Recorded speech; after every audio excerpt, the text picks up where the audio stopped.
네, 안녕하세요. 이광훈 세무사입니다. 이번 시간에는 공통매입세액 안분계산에 대해서 설명을 하겠습니다. 이 공통매입세액 안분계산 문제는 결국은 과세와 면세에 공통적으로 사용되는 경우에 이제 안분계산에 문제가 생기죠. 여기서 안분이라는 것은 결국은 실지 귀속이 불분명할 때만 안분하는 거죠. 어떤 인위적인 방법에 따라서. 그래서 여러분께서 이제 건설업은 생계한수를 4개로 나눠야 된다. 현장별로. 그래서 과세 현장, 일반적으로 이제 현장에 이제 과세 현장, 면세 현장, 겸업 현장, 그리고 본사. 이렇게 이제 나눠야 됩니다. 나눠서 그래서 여러분들이 그 현장별로 그 새겨서 비고란에 표시를 반드시 좀 해주세요. 그리고 이 과세 현장은 당연히 공제를 받으면 되겠죠. 공제. 매입세액 불공제에 해당되지 그 8가지 열거되지 않은 것들. 그리고 이 면세 현장은 면세 사업과 관련된 매입세이기 때문에 이것은 당연히 불공제. 이 겸업과 본사 이 부분에 대해서는 안분계산 문제가 발생하죠. 안분계산 실지 귀속이익을 확인할 수 없기 때문에 그래서 안분계산 문제가 발생합니다. 그러면은 이 안분계산이라는 것은 어떤 부분이 과면세와 그 공통 사용된 것이 불분명하기 때문에 어디에 실지 귀속이 불분명하기 때문에 안분계산을 하게 되는데 가장 합리적인 방법은 어떤 합리적인 방법을 골라내는 게 가장 중요하겠죠. 면적 비율, 투입량 비율 여러 가지 있겠지만은 그거에 대해서 이제 어떻게 볼 것인가 그 부분인데 안분계산 여러분들께서 이제 안분계산을 먼저 하기 전에 실질적으로 여러분들이 이 매입세액이 어디에 귀속되나 먼저 파악을 하세요. 예를 들어서 이런 거 있겠죠. 만약에 주상복합 건물을 상가와 예를 들어서 주택 주상복합 건물을 신축한다. 그러면은 요즘은 이 상가하고 그리고 이 주거용하고 별도의 엘리베이터를 설치하도록 되어 있습니다. 별도. 그러면은 만약에 엘리베이터에 대해서 상가에 설치된 엘리베이터는 당연히 과세 관련이잖아요. 따라서 이것은 그게 실질적으로 확인된다면은 이것은 공제를 받고 그리고 이 주택 부분 전부 다 국민주택금이 이하다.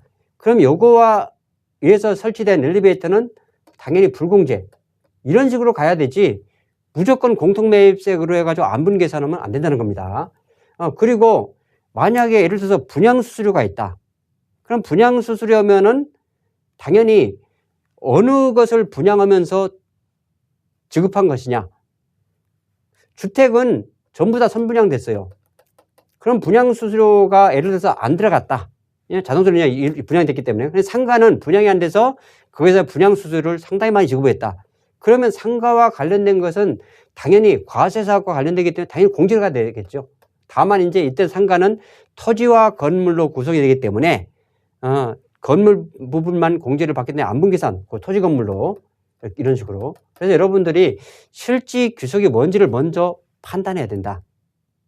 그래서 이제 그런데도 불분명할 때는 안분계산 해야 되는데 과세사업과 면세사업의 겸용, 공통 사용돼야 되죠, 당연히. 그리고 실지 귀속이 불분명해야 되고 공대 대상 매입세액이 됩니다. 부가세법에서 열거된 18가지에 해당되면 당연히 불공제가 되니까 그건 원천적으로 불공제되는 거죠. 그럼 매입세액 안분계산은 어떻게 하는 것이 가장 합리적인가? 그 부분인데 이 매입세액은 여러분들께서 이 매입세액은 당연히 부가가치를 창출하기 위한 것이기 때문에 이 매출세액을 발생하는데 창출에 기여를 했죠. 그러니까 공급가액 비율로 안분하는 것이 가장 합리적일 것이다. 그런데 공급가액은 그 매입세액 안분은 부가세, 예정신고나 확정신고 할 때 하다 보니까 당해 과세기간 공급가액이 확정이 되죠. 따라서 이 매입세액 안분계산은 당해 과세기간에 공급가액 비율로 안분계산을 하게 됩니다. 그래서 공급가액이 있는 경우에는 공급가액 비율로 가라. 당해 과세기간의 공급가액 비율로. 공급가액이 없는 경우에는 매입가액, 예정 공급가액, 예정 사용면적으로 안분해라. 예정 사용면적이라는 것은 당연히 면세 수익금액하고 이제 과세 공급가에 예정된 금액이 있겠죠. 그런데 부가세법에 보면은 이 건물을 신축이나 또는 취득하는 경우에는 예정 사용면적 이것을 우선으로 적용해라. 이렇게 규정을 하고 있습니다. 그러면은 이 안분계산이라는 것은 대략적인 방법에 따라 안분계산하기 때문에 그럼 나중에 이 과면세 비율이 달라질 수 있잖아요. 그렇기 때문에 그때는 정산을 또 하도록 되어 있습니다. 그럼 정산으로 하도록 되는데 안분계산이 잘 안 될 수도 있고 그러다 보니까 정산을 하는데 이 정산은 공급가액이 있는 경우에는 확정신고하는 때 정산해라. 그러니까 예정신고할 때 예정 때 안분계산하고요. 확정신고할 때 확정 때 예정과 확정을 더해가지고 정산해라. 이 취지는 예정신고 때 예를 들어서 매입이 발생했으면은 이 매입은 당연히 당해과세기간에 또는 전기에서 온 매입은 당해과세기간에 공급이 발생했기 때문에 부가가치를 창출했다고 보는 거죠. 그렇기 때문에 이 과세표준으로 안분하도록 이렇게 되어 있습니다. 확정신고할 때. 다만 이제 공급가액이 없다. 공급가액이 없으면은 건물 신축 취득하는 경우에는 면적, 예정 사용 면적으로 안분하잖아요. 그러면은 예를 들어서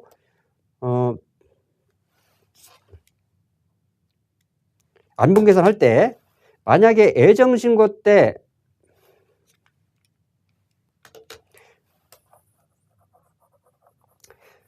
예정신고 때 안분계산하고 이제 확정신고 때 이제 정산해야 되는데 정산을 할 수가 없죠.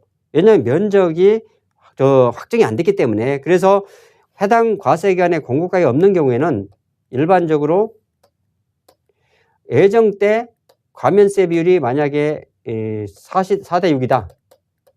이렇게 확정 때 4대 6. 이렇게 예정 사용 면적으로 계속 안분계산 해 나가는 겁니다. 그러다가 최종 면적이 확정되는 확정신고 기한 내 일반적으로 준공 시점이겠죠. 준공 시점. 준공 시점에서 면적이 확정이 되다 보니까 이 시점에서 만약에 과면세 비율이 5대로 됐다. 5대 5.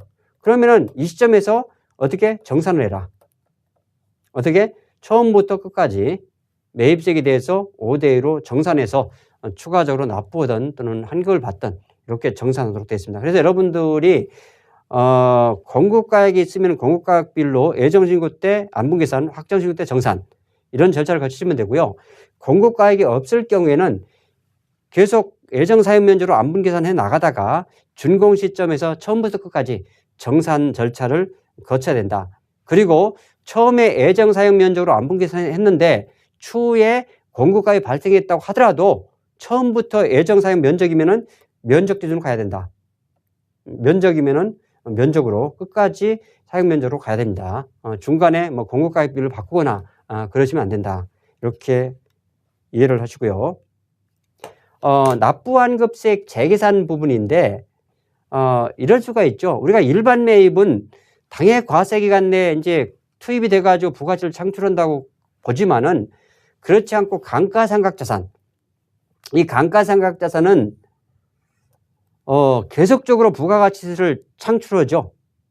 그래서 일반적으로 감가상각자산에서 건물 같은 경우는 1과세기간 동안에 5%씩 체감이 되잖아요. 그러다 보니까 10년까지 부가가치를 창출한다는 가정을 하고 기타 감가상각자산은 1과세기간에 25%씩 해서 2년이면은 부가가치를 창출한다고 이제 가정을 하는 거죠. 그래서 만약에 처음에 안분계산할 때 만약 과면세 비율이 예를 들어서 60대 40이다. 그런데 나중에 보니까 과면세 비율이 바뀌어 버렸어요. 40대 60. 그러면은 처음에 보다 20%만큼 매입세 공제를 과다받은 거죠. 그러니까 그 시점에서 재계산 시점에서 지금까지 부가가치를 창출한 5%와 25%를 제외한 나머지 부분에 대해서는 추가 납부 또는 공제를 받아야 된다. 이게 바로 납부환급세액의 재계산 부분입니다. 다만 재계산을 과면세 비율이 바뀔 때마다 해주면 상당히 번거롭다 보니까 과면세 비율이 5% 이상 차이가 날 때만 재계산을 하도록 이렇게 규정을 하고 있어요. 그래서 한번 사례를 한번 보겠습니다. 국민주택 면세죠. 국민주택 초과 과세입니다. 상가. 이랬을 때 처음 해보니까 그 면세 비율이 30%입니다. 그럼 30%에 해당되는 것을 불공제했겠죠. 그런데 이익이 보니까 면세 비율이 50% 증가가 됐어요. 그러면은 20%만큼 불공제를 덜 했죠. 매입세 공제를 받을 거 아닙니까? 그 공제받은 매입세액에 대해서 건물은 일과세 기간이 경과할 때마다 5% 체감해주고 기타 감가상각 25% 체감한 잔액에 대해서 다시 또 납부를 해야 되겠죠. 그리고 요 다음 기 보니까 4% 증가가 됐잖아요. 그러니까 5% 이상 차이가 안 나다 보니까 이것은 재계산하지 않습니다. 그런데 또 다음에 보니까 50%에서 40%로 또 면세비율이 또 줄어들었죠. 그러면은 결국은 면세 불공제를 50% 했는데 또 40%로 줄어들었으니까 10%만큼 또 공제를 받아야 되겠죠. 공제. 그래서 이런 절차를 거치는 것인데 여러분들이 납부환급 재계산은 반드시 감가상각자산 부가세 신고할 때 그 시설투자 있죠. 건물 등 감가상각 명세서 들어간 거에 대해서는 반드시 재계산을 해야 된다. 이렇게 이해를 하셔야 되고요. 매입부가세 부분인데 이 매입부가세 부분은 예를 들어서 이런 겁니다. 이 발주자가 이 국민주택 규모 이하예요. 이하다 보니까 이제 그 면세 현장이죠. 면세 현장인데 여기에 건설회사가 공사를 하기 위해서 건축 자재를 사올 겁니다. 건축자를 사오는데 이 건축 자재를 공급업자는 도소매업자죠. 우리한테 국민주택 건설 용역을 공급한다는 면세인데 국민주택 건설 용역이 아니잖아요. 따라서 우리한테 생계한서를 이제 발급하겠죠. 건설회사 또는 하수 전문건설들한테 생계한서를 발급해야 됩니다. 발급하는데 당연히 이 건설업자들은 면세 사업과 관련된 매입세이니까 매입세 불공제를 받겠죠. 그리고 공사비에 대해서 계산서를 발급하죠. 계산서. 이런 구조를 갖추게 됩니다. 그러면은 수급인이나 하수급인 입장, 건설업자 입장에서는 부가가치세 10%가 공제를 못 받다 보니까 자기들이 부담을 해야 되다 보니까 그만큼 건설 현장의 마진율이 크지도 않는데 이 10%가 이제 날아가 버리죠. 그러다 보니까 다만 이제 10% 중에서 취득원가로 들어가다 보니까 소득세나 법인세에서는 절감이 될 겁니다. 그거에 대해서. 그러다 보니까 이 매입부가세를 이 상대방한테, 거래 상대방한테 전가를 시킬 수 없는가. 그 부분을 많이 여쭤보시는데 이 부가가치세는 최종 소비자가 부담하는 겁니다. 최종 소비자. 최종 소비자라는 것은 여기에서 지금 면세가 되는 거죠. 이 하수급인, 수급인이 최종 소비자 입장이에요. 이 부가세, 면세 현장 부가세를 발주자한테 또는 제3자한테 전가시킬 수가 없습니다. 전가시킨다는 것은 이것은 부가세법상 그건 무효죠, 무효.